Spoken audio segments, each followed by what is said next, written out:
There is a version of the Cold War that most people carry around in their heads. It involves two superpowers glaring at each other across an ideological divide, building weapons they never intended to use, rehearsing a catastrophe they were collectively wise enough to avoid.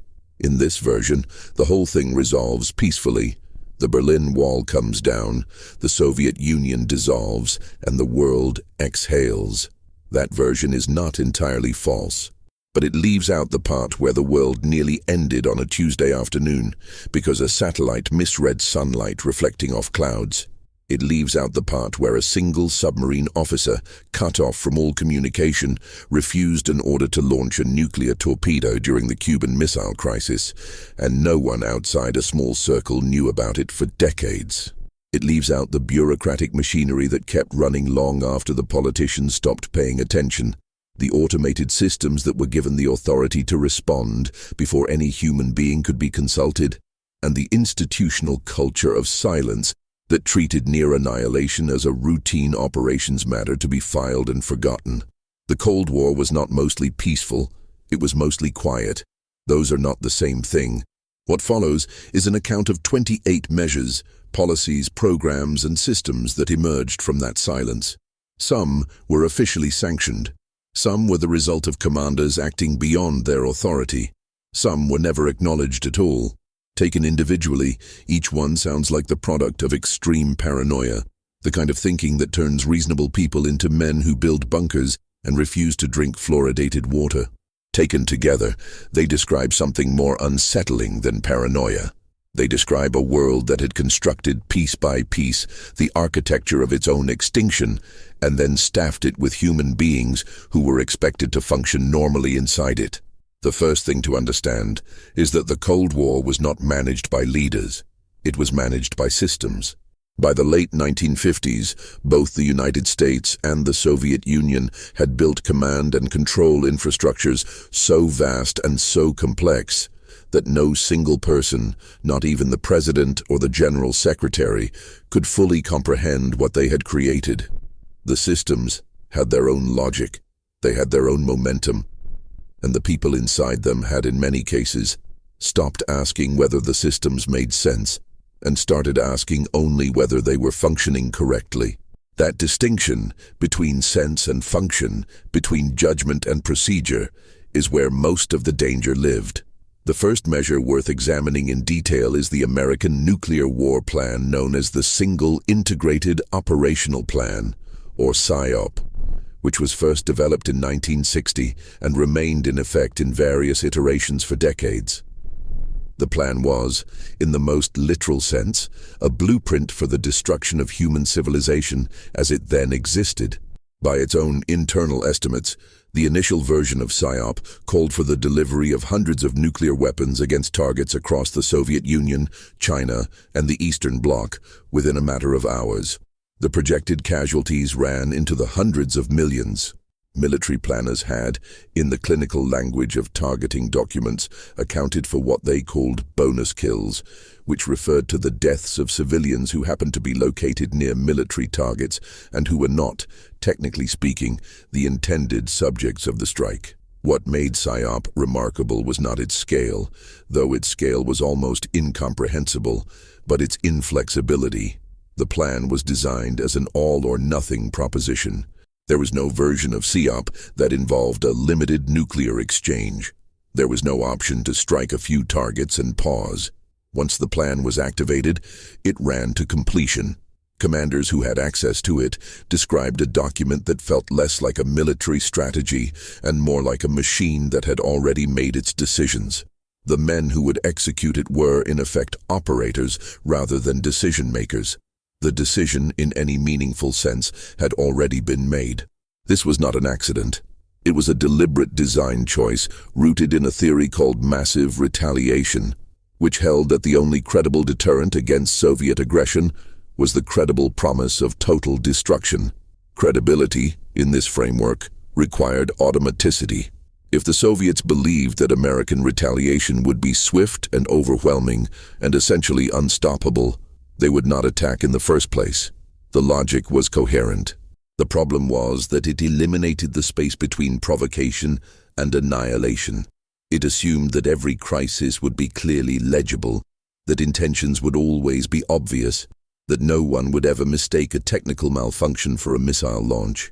That assumption was wrong repeatedly, and the only reason it did not prove fatal was a combination of luck and, occasionally, the willingness of individual human beings to hesitate when the system told them not to. The second measure belongs to a category that defense analysts call positive control, which is the set of procedures designed to ensure that nuclear weapons are used only when authorized. Positive control sounds reassuring. The reality of how it was implemented in the early Cold War is considerably less so. In the 1950s and early 1960s, the physical safeguards on American nuclear weapons were, by any reasonable standard, inadequate. The devices that would eventually become known as permissive action links, electronic locks that required an authenticated code before a weapon could be armed, were not universally installed until well into the 1970s. Before that, the primary safeguard on many nuclear weapons was procedural rather than physical. In practical terms, this meant that a sufficiently motivated and sufficiently positioned military officer could, under certain circumstances, authorize and execute a nuclear strike without direct presidential approval. This was not a theoretical vulnerability. It was a documented reality. During the Eisenhower administration, military commanders were given pre-delegated authority to use nuclear weapons under specific conditions that were defined broadly enough to give field commanders significant discretion.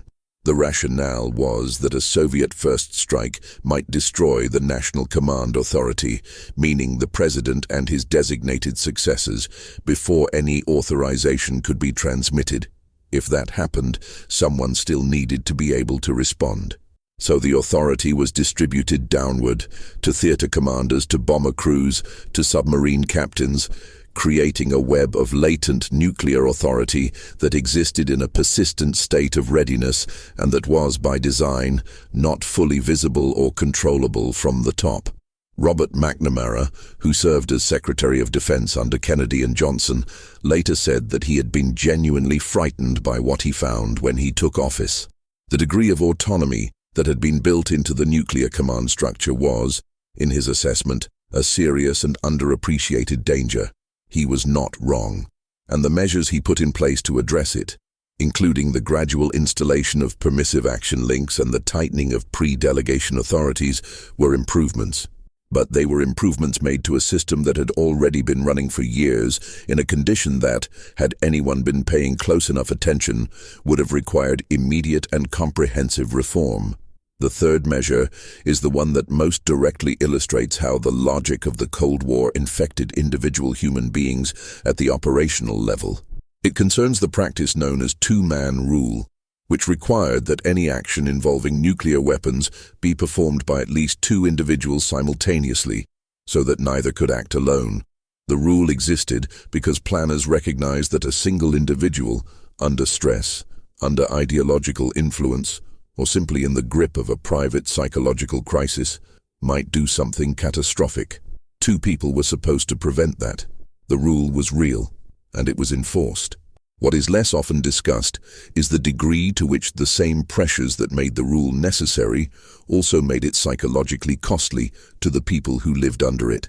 Missile crew officers who served in Minuteman silos during the height of the Cold War have described an environment of almost total sensory deprivation, punctuated by relentless procedural drilling. They sat in underground capsules, 50 to 100 feet below the surface, for shifts that lasted 24 hours or longer, waiting for launch orders that they had been trained to execute within a matter of seconds. The training was designed to make the execution automatic, to eliminate the hesitation that might, in the opinion of planners, cost critical seconds in a genuine crisis. The psychological effect of spending years in that environment, rehearsing the end of the world as a routine task, is not something that was formally studied until much later, and the results of those studies were not reassuring. Personnel in these positions reported what psychologists would later describe as affective numbing, a gradual erosion of emotional response to the scenarios they were being asked to rehearse. This was, in a certain sense, the intended outcome. Soldiers who feel the full emotional weight of their actions are slower soldiers. But the same numbing that made them effective operators also eroded the very human judgment that was supposed to serve as the final check on the system. The two-man rule was designed to keep the system from being triggered by a single bad actor. It was not designed to address what happened when the entire operational culture had been trained out of its instinct for self-preservation. The fourth measure is the American Early Warning System known as BMEWES, the Ballistic Missile Early Warning System, which became operational in the early 1960s and was designed to detect Soviet intercontinental ballistic missiles shortly after launch, giving American commanders enough warning time to order a retaliatory strike before their own missiles were destroyed on the ground. The system worked, in the technical sense that it detected incoming objects and transmitted that information to command centers. What it was less good at was distinguishing between incoming Soviet missiles and other things that moved through the sky in ways that looked to its sensors like incoming Soviet missiles. On October 5, 1960, BMEWS generated a warning that showed a massive missile attack incoming from the Soviet Union. The warning was rated at 99.9% confidence. Duty officers at NORAD, the North American Aerospace Defense Command, were preparing to pass the warning up the chain of command when someone checked the diplomatic calendar and noticed that Soviet Premier Nikita Khrushchev was at that moment in New York City, attending the United Nations General Assembly. The idea that the Soviets would launch a full-scale nuclear attack while their own head of state was on American soil was sufficiently implausible that officers hesitated long enough to determine the actual cause of the alert. The radar had been tracking the moon. The system had been calibrated to detect objects at the range of incoming Soviet missiles and had not been programmed to account for the moon appearing at the same range on its arc across the sky. This was not a minor calibration error. This was a fundamental failure of the system to distinguish between the end of the world and a celestial body that has been visible in the night sky since before human beings existed.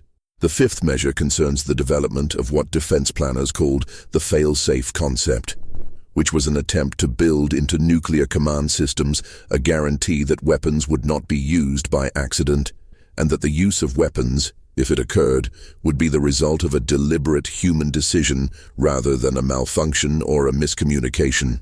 The concept was serious, and the people who developed it were serious people genuinely concerned with the risks they had helped create.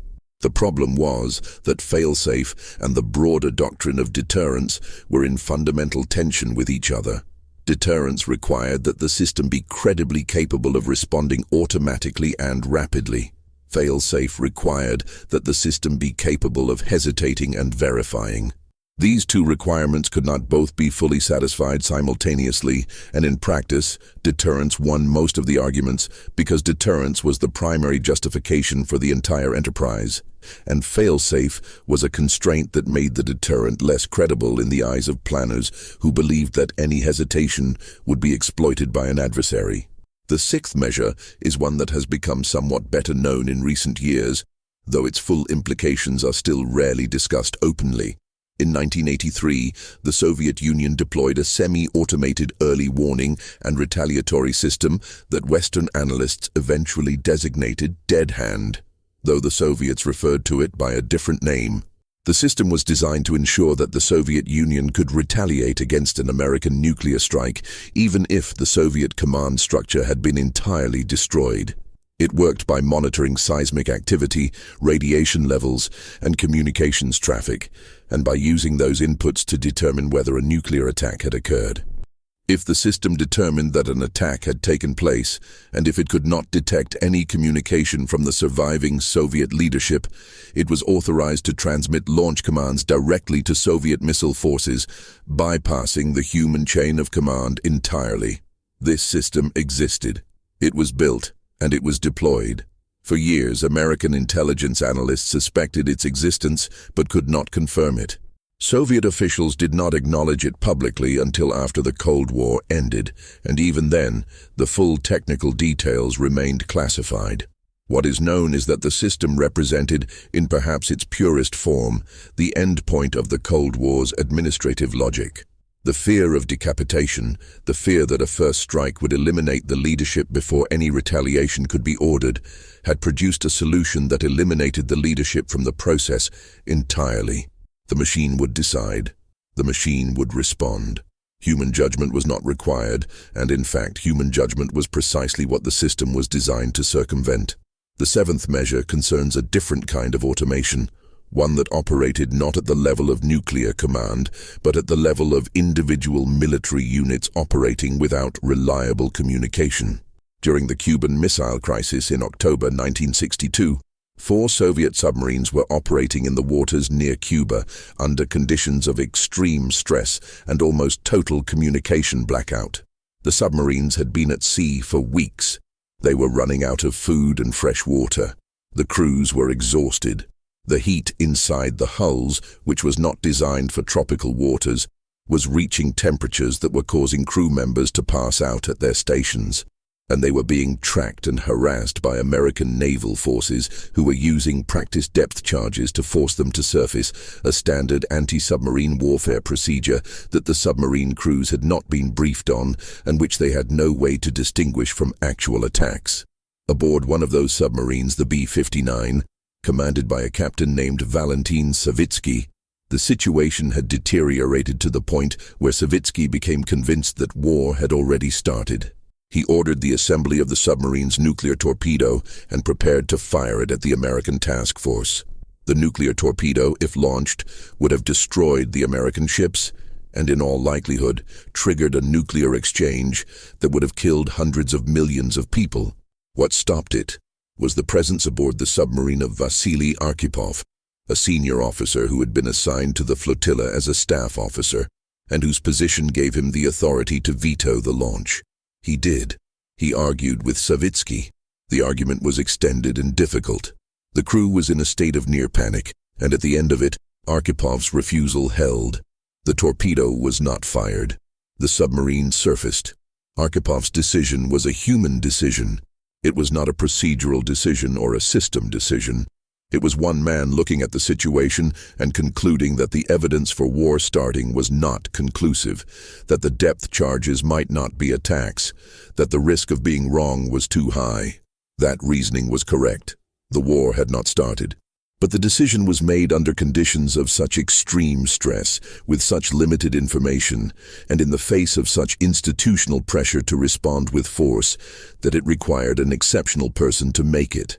The Cold War produced a significant number of situations that required exceptional people to make exceptional decisions under impossible conditions, and it survived largely because those people existed in the right places at the right times. That is not a defense of the system. It is an indictment of it. The eighth measure concerns the American Nuclear Command aircraft known as Looking Glass, which became operational in February 1961 and flew continuously without interruption for 29 years.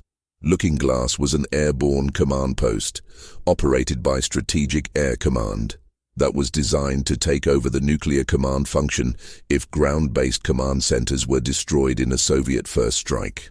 The aircraft carried a general officer, a communications crew, and the equipment necessary to transmit launch orders to American nuclear forces. It flew in shifts, with one aircraft always airborne at any given moment, 24 hours a day, 365 days a year, for nearly 3 decades. The existence of Looking Glass was publicly known. What was less publicly known was the doctrine that governed its use. If the aircraft lost communication with ground-based command authorities, and if its sensors detected evidence consistent with a nuclear attack, the airborne commander was authorized to transmit launch orders on his own authority. This was not a secret kept from Congress or the American public out of malice. It was a consequence of the same logic that had produced pre-delegation and dead hand. The threat of decapitation was real. The response to that threat was to distribute the authority to retaliate so widely that it could not be eliminated by any conceivable first strike. But the distribution of authority was also the distribution of risk. Every node in that network, Every submarine captain, every bomber crew, every airborne commander was a point at which the decision to end the world could be made by a small number of people operating without full information. The ninth measure is the one that most directly addresses how the United States military managed the risk of accidental nuclear detonation in the years before adequate physical safeguards were installed. The program was called the Nuclear Safety Program, and it involved a systematic effort to identify and address the conditions under which a nuclear weapon might detonate without authorization. The results of this program were, for many years, classified at the highest levels.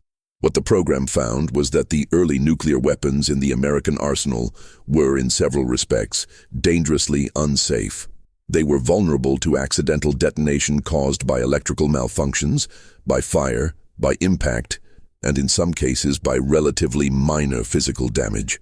They lacked the sophisticated safety features that would be developed later, and they were being transported, stored, and handled in conditions that created significant detonation risk. The most comprehensive public accounting of this issue came not from a government document, but from a book published decades after the events it describes, drawing on declassified materials obtained through Freedom of Information Act requests. The picture that emerged was of an arsenal that had been assembled faster than the safety technology could keep up with, deployed more widely than any coherent safety doctrine could have managed, and maintained by an institutional culture that was, in many cases, more focused on operational readiness than on the risk of accidental detonation. One document described an incident in which a B-52 bomber carrying 2 nuclear weapons broke apart over North Carolina. Both weapons fell free. Both went through several of their arming sequences. One of the weapons came within a single safety mechanism of completing its arming sequence and detonating with a yield estimated at several megatons. The official response to this incident, which became public only years later, was notable primarily for what it did not say. There was no public acknowledgement. There was no change in deployment policy. There was a quiet internal review and a quiet internal conclusion that the safety systems had, technically, worked, because the weapon had not actually detonated. The margin had been extremely small. That margin was treated as evidence of adequate safety rather than evidence of inadequate safety. The 10th measure concerns an aspect of Cold War strategy that is rarely discussed in mainstream accounts because it involves capabilities that both the American and Soviet governments had strong institutional reasons to deny.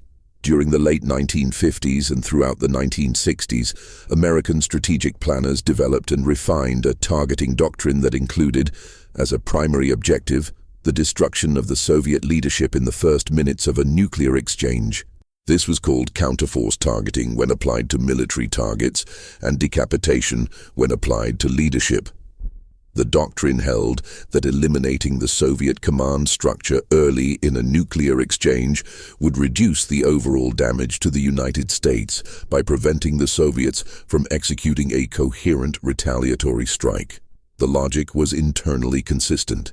The problem was that the Soviets knew about it because their intelligence services were reasonably competent, and the knowledge that American war plans called for the immediate elimination of the Soviet leadership had a direct and powerful effect on Soviet military doctrine. If the Americans were planning to try to kill the Soviet leadership in the opening minutes of a war, then the Soviets needed to be able to respond before that could happen. This meant that Soviet nuclear forces needed to be on hair-trigger alert, capable of launching within minutes of receiving warning of an American attack. It meant that Soviet leaders needed to have pre-delegated launch authority distributed to military commanders so that even if the leadership was destroyed, retaliation would continue. And it meant that the Soviets had every incentive to build systems like Dead Hand, systems that could respond automatically without human authorization, because human authorization might not survive long enough to be relevant. The American decapitation doctrine did not make the Soviets more cautious. It made them more automated, and the more automated Soviet nuclear forces became, the more dangerous every false alarm, every radar malfunction, every ambiguous sense or reading became. The 11th measure concerns the events of September 26, 1983, when a Soviet early warning satellite reported that the United States had launched 5 intercontinental ballistic missiles toward the Soviet Union. The duty officer at the Soviet Missile Warning Command Center that night was a lieutenant colonel named Stanislav Petrov. Petrov had 45 years of subsequent life in which he was periodically asked to explain the decision he made that night, and his explanation was always the same. He did not believe it, not because he had any specific technical evidence that the satellite was wrong, though he did note that the attack seemed implausibly small for an American first strike, but because something about the situation did not feel right to him. He classified the alert as a system malfunction and did not pass the warning up the chain of command. He was correct. The satellite had been fooled by an unusual alignment of sunlight reflecting off high-altitude clouds, an edge case that the system's designers had not anticipated. There was no American launch. Petrov had saved the world, or had at least declined to end it, based on a combination of professional judgment and intuition.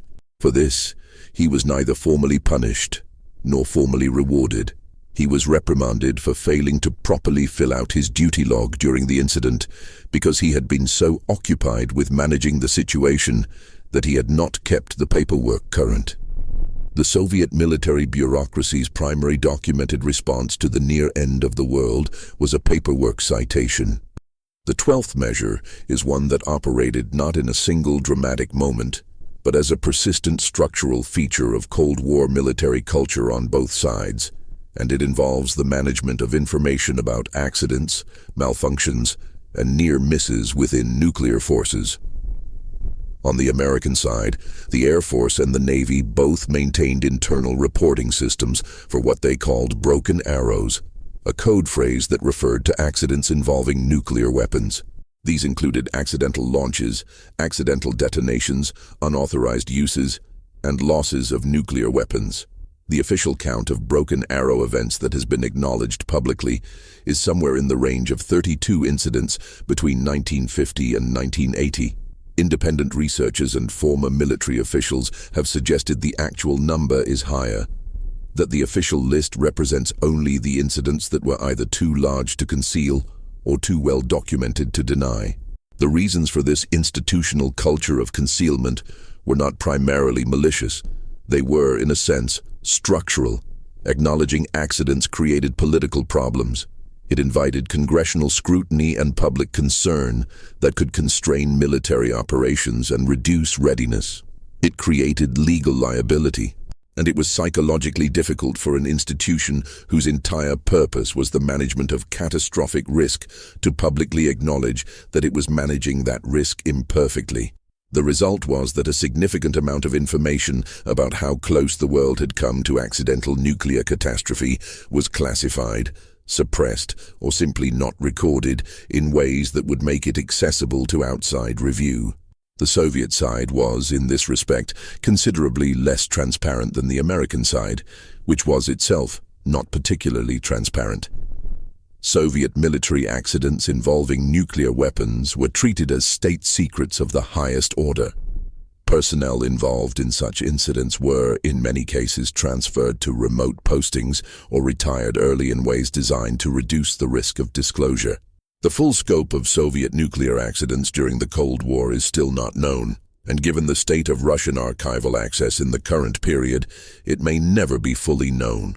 What is known, from the accounts of former Soviet military officers and from the limited documentary evidence that has become available, is that the Soviet nuclear arsenal experienced significant safety problems throughout the Cold War, problems that were managed administratively and quietly, in the same way that the Americans managed theirs. The 13th measure concerns the role of signals intelligence in Cold War nuclear decision-making, specifically the ways in which the interception and analysis of Soviet communications shaped American threat assessments and, in several documented instances, nearly triggered responses based on misinterpreted data.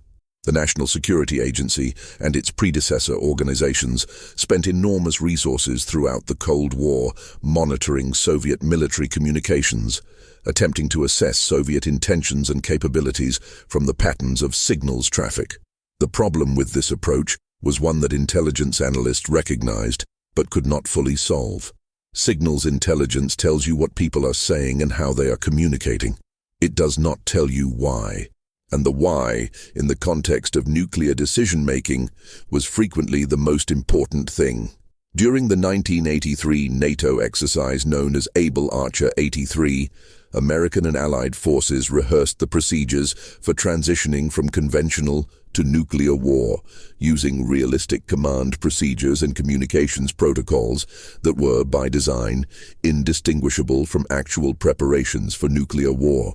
Soviet intelligence, monitoring these communications, interpreted Able Archer as a possible cover for an actual American nuclear first strike. The Soviet leadership, which in the early 1980s was in a state of extreme paranoia about American intentions under the Reagan administration, ordered Soviet nuclear forces to a heightened state of readiness and began preparing for the possibility that the exercise was in fact the real thing.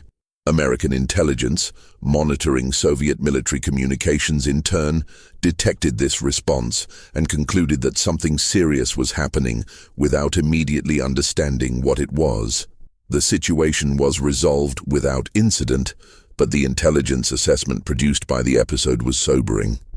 A senior CIA analyst named Oleg Gordievsky, who was simultaneously a British intelligence asset inside Soviet intelligence, provided accounts of how genuinely frightened the Soviet leadership had been. The assessment concluded that the United States had, without fully realizing it, come closer to nuclear war in November 1983 than at any point since the Cuban Missile Crisis. The conclusion was classified. It influenced American policy in quiet ways, contributing to a gradual reduction in the provocative nature of military exercises near Soviet borders. But the public was not informed that the world had nearly ended during a NATO training exercise. The 14th measure concerns the physical deployment of American nuclear weapons in Europe during the Cold War, and the specific arrangements that governed who had control of those weapons and under what circumstances they could be used. From the late 1950s onward, the United States maintained thousands of nuclear weapons on European soil, in the custody of American military units, but located on the territory of Allied nations. The governance of these weapons involved a concept called dual-key authority, which in theory required both American and Allied consent before the weapons could be used. In practice, the arrangement was considerably more complicated than that description suggests. The weapons were physically stored and maintained by American personnel, and the technical systems for arming them were, in the early years, primarily under American control. But the delivery systems, the aircraft, and later the artillery systems that would have carried the weapons to their targets were in many cases operated by Allied nations, particularly West Germany.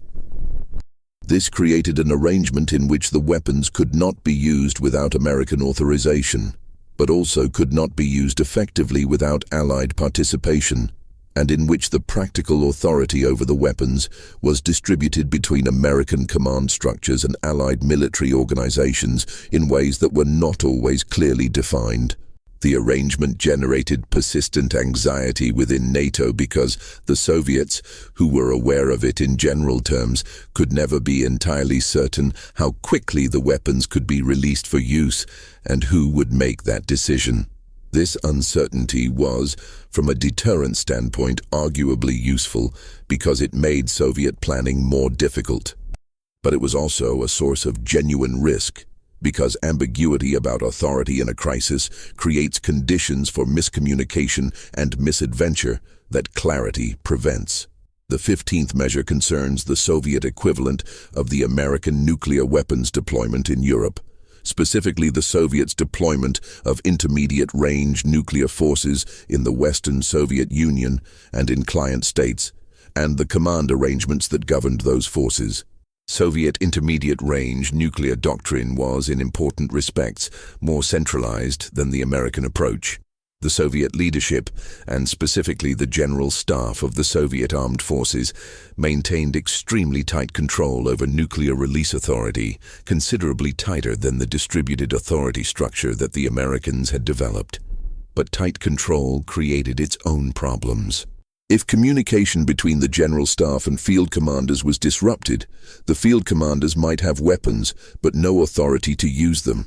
This was a less dangerous condition than the American situation, where field commanders sometimes had authority, but might not have reliable communication, but it was not a comfortable situation. Soviet military planners were acutely aware that the tight centralization of nuclear authority made the command structure itself a target, and that an American decapitation strike that successfully destroyed the General Staff could leave Soviet field commanders in possession of thousands of nuclear weapons with no guidance about what to do with them.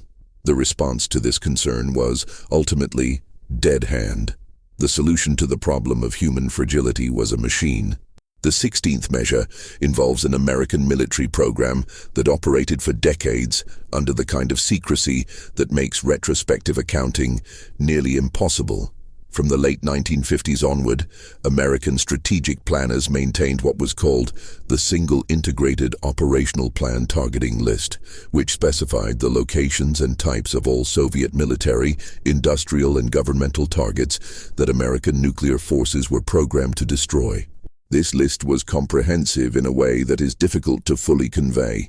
It included not just military installations and command centers, but factories, transportation hubs, power generation facilities, and, explicitly, population centers that were of industrial or administrative significance. The targeting list was updated regularly as new intelligence became available, and its contents were among the most closely guarded secrets in the American government. Members of Congress with relevant oversight responsibilities were given limited access to summary information, but not to the full document. Presidential briefings on the plan described it in general terms, but not in operational detail.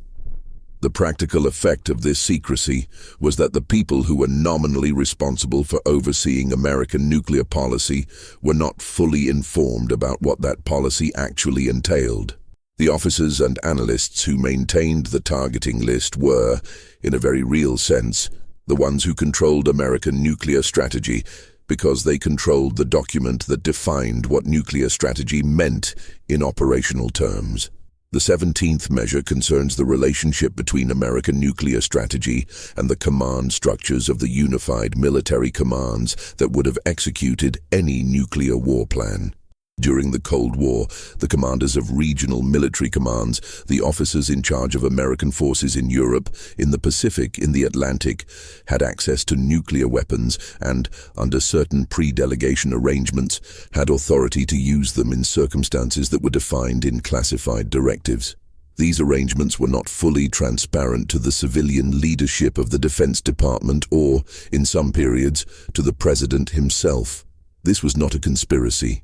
It was a consequence of the institutional culture of the armed services, which had grown up in the nuclear age with a strong conviction that operational security required keeping specific details of nuclear plans and authorities within the military chain of command and away from civilian officials who might not understand the operational requirements involved. The tension between civilian control of the military and the operational autonomy of military commanders was a persistent feature of Cold War governance, and in the nuclear domain, where the consequences of error were existential, it was a particularly dangerous tension. Several secretaries of defense made determined efforts to bring nuclear command authorities more fully under civilian control, and several of them concluded, on leaving office, that they had not fully succeeded.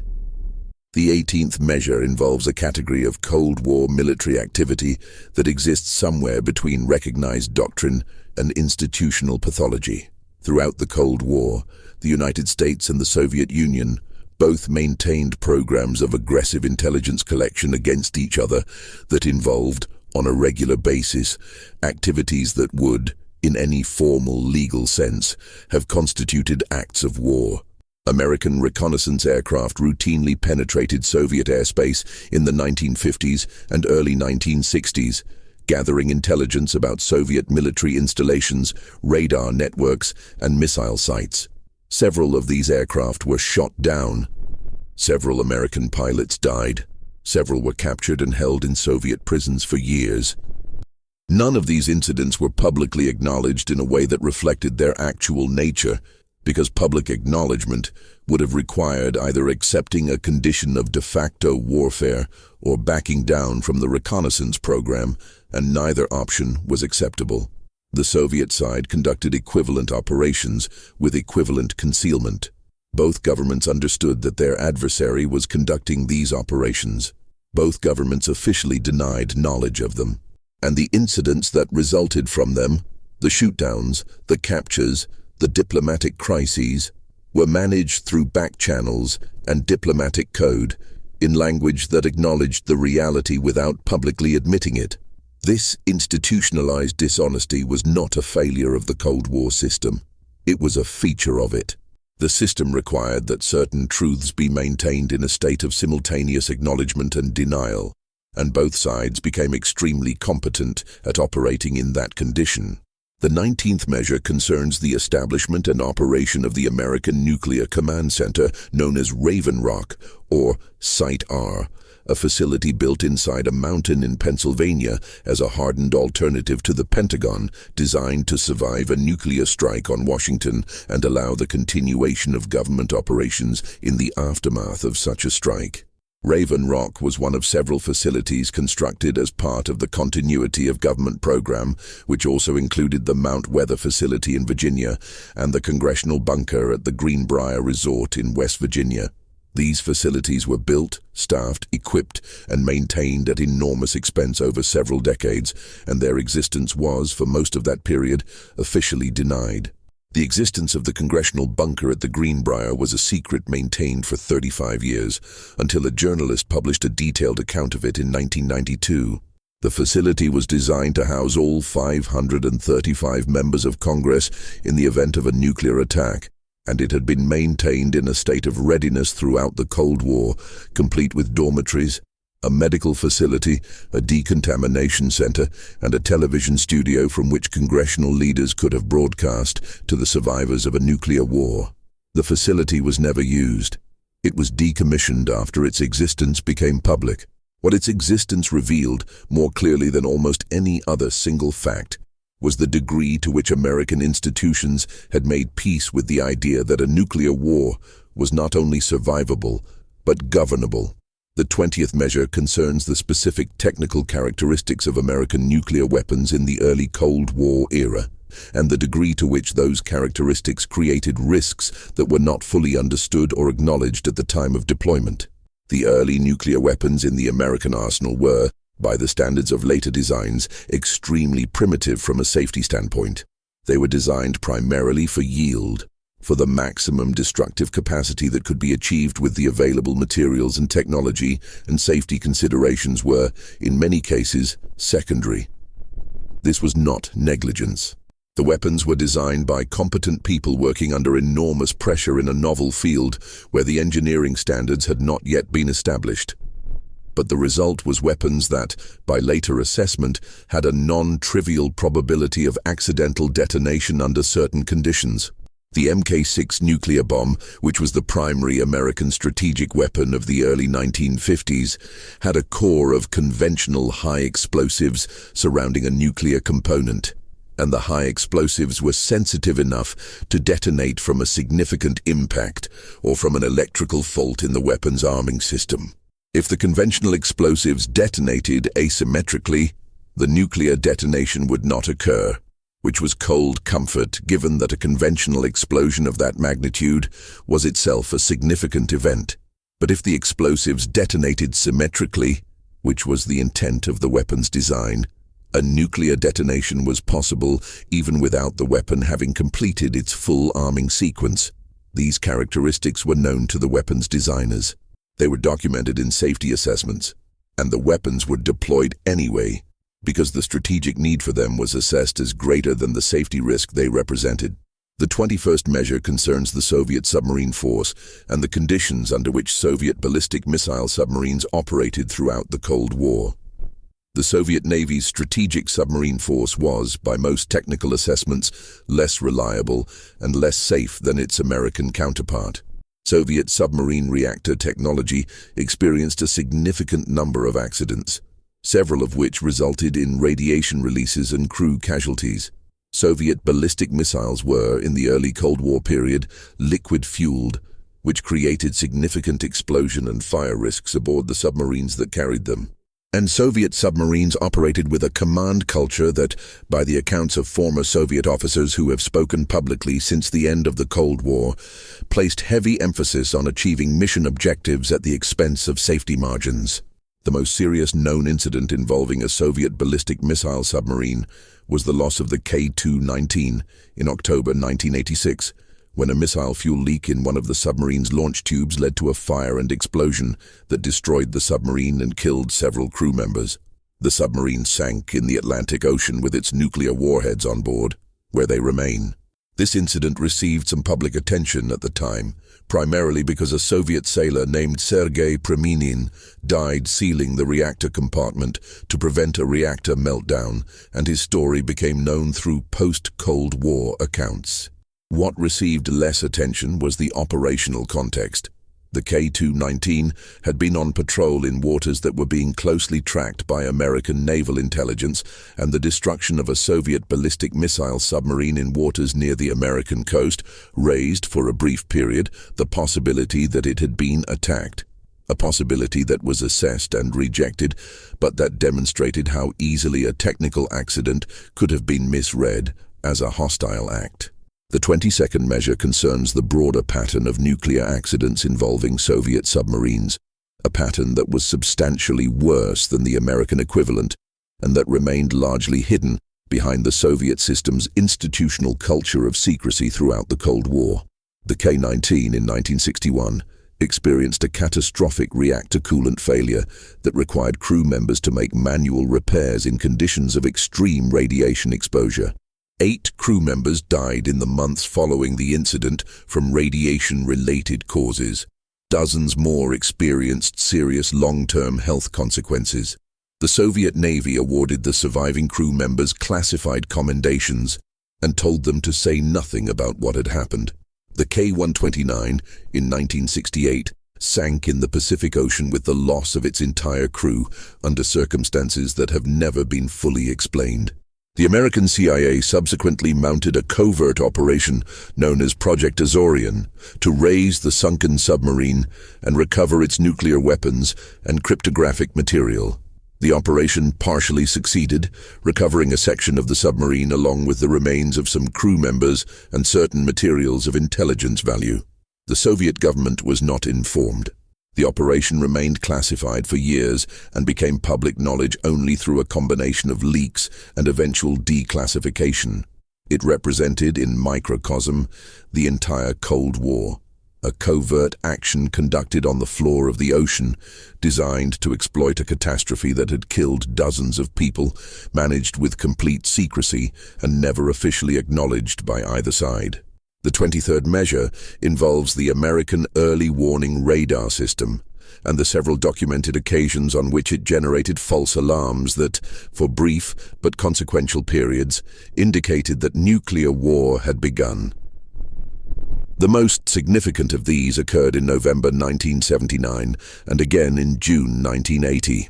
In the November 1979 incident, operators at NORAD reported indications of a large-scale Soviet missile attack. American forces were put on alert. Aircraft were scrambled. The National Security Advisor was briefed. The incident lasted approximately 6 minutes before it was determined that the alert was the result of a training tape that had been accidentally loaded into the real-world alert system.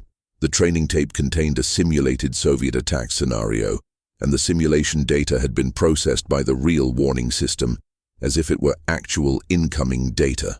In the June 1980 incident, NORAD warning displays showed 200 Soviet submarine-launched missiles incoming, followed shortly by more than 2,000 intercontinental ballistic missiles.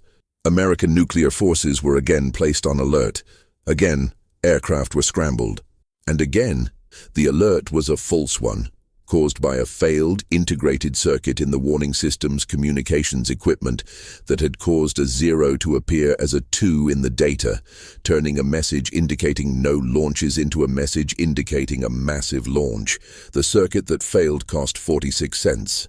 The 24th measure concerns the planning and preparation conducted by both the United States and the Soviet Union for the possibility of nuclear war in space, a dimension of Cold War competition that has received considerably less attention than the terrestrial nuclear arms race, but that was, in several respects, equally dangerous. Both sides developed and tested anti-satellite weapons throughout the Cold War, systems designed to destroy the reconnaissance and communications satellites that both sides depended on for early warning, intelligence collection, and command and control. The destruction of these satellites in a crisis would have severely degraded both sides' ability to assess the situation accurately, creating conditions of uncertainty and information deprivation that were, in the assessment of many analysts, more dangerous than the loss of the satellite's military utility. The American and Soviet programs for placing nuclear weapons in orbit or in fractional orbital trajectories were among the least publicized aspects of the Cold War arms race. The Soviets developed and deployed a system known as the Fractional Orbital Bombardment System, or FOBS, which placed nuclear warheads in low Earth orbit from which they could be deorbited and directed at targets with very short warning times compared to conventional intercontinental ballistic missiles. The system exploited a gap in American radar coverage that oriented the early warning system primarily toward the north, where Soviet missiles launched on standard trajectories would approach. FOBS weapons approached from the south, from directions where American radar coverage was incomplete. The 25th measure concerns the phenomenon that analysts and historians have called the nuclear culture, the set of attitudes, assumptions, and behavioral norms that developed within the military and civilian institutions responsible for nuclear weapons management over the course of the Cold War. This culture was not uniform across institutions or over time, but it had certain consistent features that emerged from the particular pressures of managing weapons of mass destruction as routine operational assets. One of those features was a strong institutional bias against acknowledging error, because error in the nuclear domain carried implications that were too large to be processed through normal institutional responses. When accidents occurred, when safety systems failed, when false alarms were generated, the institutional response was rarely to stop and fundamentally reassess the systems that had produced the error. The response was typically to identify the specific failure, address it specifically, and return to normal operations as quickly as possible. This was, in a narrow sense, rational behavior. The systems had to keep running because the deterrent had to be maintained. But it was also a form of institutional denial. The specific failures were, in many cases, not random individual events, but symptoms of systemic problems that could not be addressed by fixing the specific failure because they were embedded in the architecture of the systems themselves. The 26th measure concerns the role of civilian defense intellectuals, the academics, economists, and analysts associated with institutions like the RAND Corporation in shaping Cold War nuclear doctrine. These individuals, who included figures like Hermann Kahn, Albert Wohlstetter, and Bernard Brodie, developed the theoretical frameworks within which nuclear strategy was understood and debated. Their influence was enormous, far exceeding what their formal positions would suggest. They were not elected officials, not generals, not cabinet secretaries. They were analysts, and their analyses became, in many cases, the conceptual foundation for decisions that affected the survival of civilization. What is notable about this intellectual tradition, in retrospect, is the degree to which it was built on assumptions that were reasonable in the abstract, but that did not hold up against the actual messiness of human institutions and technical systems operating under stress. The game theory models, the deterrence calculations, the escalation ladders were constructed from idealized actors making rational decisions with accurate information. The actual Cold War was conducted by human beings working with degraded information systems under extreme psychological stress, within institutional cultures that created incentives for specific kinds of behavior and penalized others. The gap between the models and the reality was a consistent source of risk that the intellectual tradition was not well equipped to address. The 27th measure concerns the final years of the Cold War and the specific conditions under which the Soviet leadership processed American military behavior during a period of maximum tension.